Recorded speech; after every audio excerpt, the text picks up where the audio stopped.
በስመ አብ ወወልድ ወመንፈስ ቅዱስ አሐዱ አምላክ አሜን። ምስጢረ ተዋህዶ በተአቅቦም ቃል ሥጋ ኮነ። ወንጌል ዮሐንስ ምዕራፍ 1 ፍቅዲ 14። በመሰረት ትምህርት ቅዱሳን ሊቃውንቲ ኦርቶዶክስ ተዋህዶ ቤተክርስቲያን ብፍላይ ከም በዓል ቅዱስ ቄርሎስን ቅዱስ ዲዮስቆሮስን እቲ ቃል ሥጋ ዝኾነሉ ምስጢር በተአቅቦ ወይ ድማኒ ብምሕላዊዩ ይብሉ ነበሩ። ቀዳማይ ተዋህዶ ማለት እንታይ ማለት እዩ? ተዋህዶ ማለት መለኮትን ትስብእትን በዘይ ምፍላጥ ሓደ አካል ሓደ ባህሪ ዝኾኑሉ ረቂቕ ምስጢር እዩ። እዚ ተዋህዶ ድማ በዘይ ምሕዋስ ከም ማይን ወይንን ተሓዋዊሶም ሳልሳይ ነገር ኣይፈጠሩን። በዘይ ምልውዋጥ መለኮት ናብ ሥጋ ድማ ናብ መለኮት ኣይተለወጡን። ካልኣይ በተአቅቦ ወይ ድማኒ ብምሕላው ማለት ደኣ ከመይ እዩ?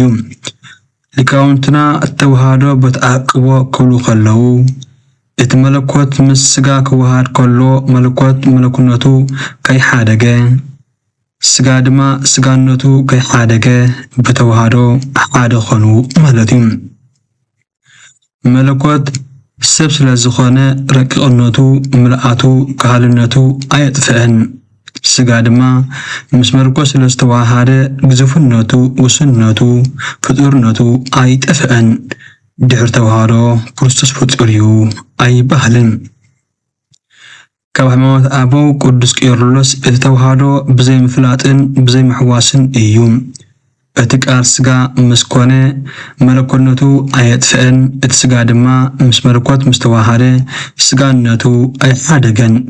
ነፍሲ ወከፍ ባህሪ በተአቅቦ ወይ ድማኒ ብምሕላው ጸኒዑ ሓደ አካል ሓደ ባህሪ ኮነ ይብል።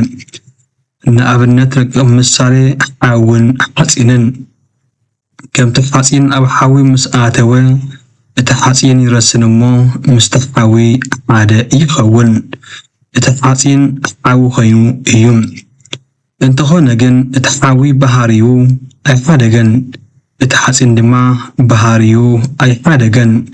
እዚ እዩ ተዋህዶ በተአቅቦ ዝበሃል።